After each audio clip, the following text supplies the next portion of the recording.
Hi friends, இன்றைக்கி நம்ம கிச்சனில் பேசிக்கான ஒரு ஸ்பாஞ்ச் கேக்கும் ஜீப்ரா கேக் எப்படி செய்கிறதுன்னு பார்க்கலாம். தேவையான பொருட்கள் பார்த்துடலாம்.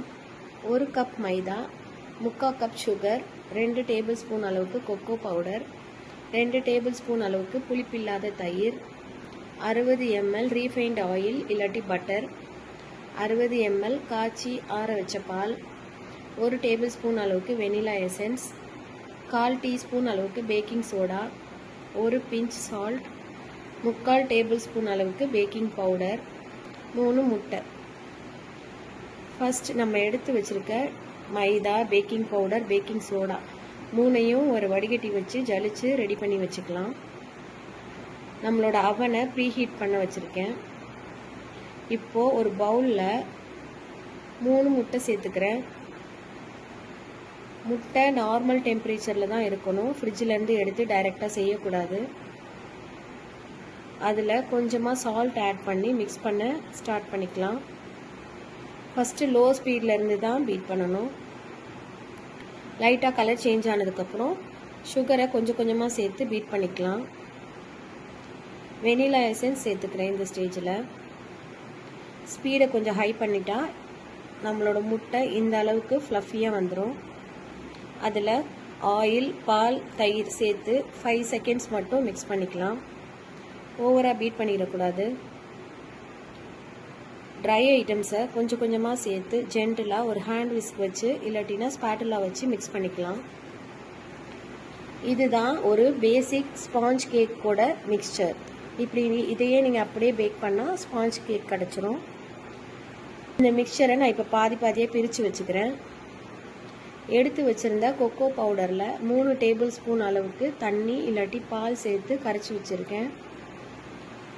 எடுத்து வச்சுருந்த பாதி மிக்சரில் இந்த கொக்கோ பவுடர் மிக்சரை சேர்த்து கலந்துக்கலாம். இங்கே 6 இன்ச் அளவுக்கு உள்ள பேக்கிங் ட்ரேயில் லைன் பண்ணி வச்சுருக்கேன்.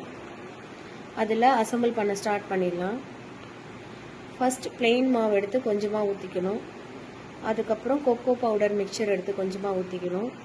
நெக்ஸ்ட்டு பிளெயின் மாவு, அடுத்து கொக்கோ பவுடர் மிக்சர்னு இருக்கிற எல்லா மாவையும் இதே மாதிரி ஃபுல்லாக அசம்பிள் பண்ணிடணும். நான் இங்கே அழகுக்காக டிசைன் பண்ணிக்கிறேன்.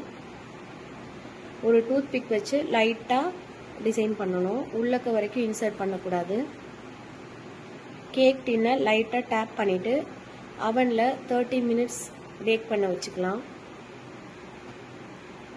அவன் இல்லாதவங்க ஒரு சட்டியில் தூள் உப்பு சேர்த்துட்டு அதில் ஒரு ஸ்டாண்ட் வச்சுட்டு இந்த ரெடி பண்ண மாவை அப்படியே உள்ளே வைக்கணும். இதனால் கேக்கோட டெக்ஸ்சர் எதுவும் மாறாது. ஆனால் மேலே வந்து பிளெயின் ஒயிட் கலரில் தான் இருக்கும், வேறு எந்த வித்தியாசமும் இருக்காது.